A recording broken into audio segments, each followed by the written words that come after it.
Hi ಎಲ್ಲರಿಗೂ ನಮಸ್ತೆ, welcome to R C. ಇವಾಗ ನಾವು ತಂದಿರೋ ಕಲೆಕ್ಷನ್ಸ್ ಇದೆಲ್ಲ ಆಫರ್ಸಲ್ಲಿದೆ. ಸೊ ಇದೆಲ್ಲ ಡೋಲಾ ಸ್ಯಾರಿ ಆಗಿರುತ್ತೆ, ಫ್ಯಾನ್ಸಿ ಸೀಕ್ವೆನ್ಸಿ ಆ್ಯಂಡ್ ಜರಿ ಬಾರ್ಡರ್ ಬರುತ್ತೆ. ಸೊ ಇದೆಲ್ಲ ವೆರಿ ಹೈಲಿ ಸೋಲ್ಡ್ ಸ್ಯಾರೀಸ್ ಅಂತಲೇ ಹೇಳ್ಬೋದು. ಸೊ ನೀವು ಈ ಪ್ರಿಂಟ್ ನೋಡ್ತಾ ಇರ್ಬೋದು ಎಷ್ಟು ಚೆನ್ನಾಗಿದೆ ಅಂತ. Print is very unique and nice and this is how the pallu is. Pallu and I show you the blouse.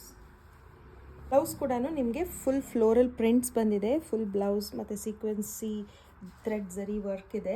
So this sarees are very nice and fabulous. ಇದರಲ್ಲಿ ಕಲರ್ಸ್ ನೋಡೋದಾದರೆ ರಾಮಾ ಗ್ರೀನ್, ಪಿಂಕ್, ಇದು light green and purple, and this is one more colour, this is lavender colour. This is very nice ಅಂತಲೇ ಹೇಳ್ಬೋದು. ಯಾರ್ಯಾರಿಗೆ ಬೇಕು ಬೇಗ ಬೇಗ book ಮಾಡ್ಕೊಳ್ಳಿ. These are priced at 750. Free shipping ಇರುತ್ತೆ. Your enquiry number is 6361359099. This is our enquiry number. You can send your enquiries here and make your bookings. ಬೇಗ ಬೇಗ ಬುಕ್ ಮಾಡ್ಕೊಳ್ಳಿ. ಇದೆಲ್ಲ 750 ರೂಪಾಯಿ ಆಗಿರುತ್ತೆ. ಫ್ರೀ ಶಿಪ್ಪಿಂಗ್ ಇರುತ್ತೆ. ಬೇಗ ಬುಕ್ ಮಾಡ್ಕೊಳ್ಳಿ. ಲಿಮಿಟೆಡ್ ಸ್ಟಾಕಲ್ಲಿದೆ. Thank you.